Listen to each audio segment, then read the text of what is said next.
As expected, the Bank of England has kept the cost of borrowing on hold. It's the third consecutive time that the base rate of interest has been held at 5.25%, and the bank has warned it's likely to remain at that 15-year high for some time. Our economics editor, Ed Conway, has this analysis. The Bank of England Governor, Andrew Bailey, says that interest rates are going to stay high for some time. They're at 5.25%. They've left them on hold, but he said they're going to be on hold for a while.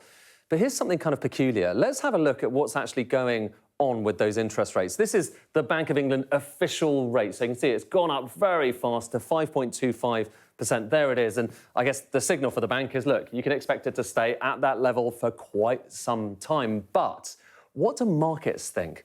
Out there, lots of people making bets about what's going to happen to interest rates. And here's what those bets suggest. Actually, that those rates are going to come down, and come down pretty quickly. They're going down as soon as next spring and going down by about a percentage point. That's partly because the Federal Reserve, so the US central bank, has also dropped some hints that it may be cutting its interest rates. But there is that big divergence between what the bank says and everyone thinks they will end up basically doing.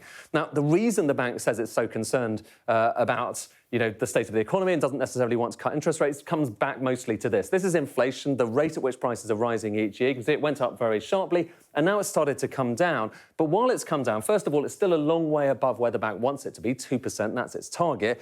But also, perhaps even more importantly, look at where the rest of the G7 is. So the G7, the group of industrialised economies, other big economies. The UK is an outlier. It's at least a little bit higher than the rest of them when it comes to overall inflation. When it comes to core inflation, which is when you strip away all the volatile stuff, have a look at this. Similar thing again. So the UK versus everyone else. Look where the red line is versus that grey bit. That's the rest of the G7. The UK is higher. And so the bank is making the case, look, that's actually quite worrying, so we need to leave our rates at least higher for a little bit longer. But as for those rates, OK, so there they are, and we're going back a little bit further here, so you can see the financial crisis and how long they've been close to zero.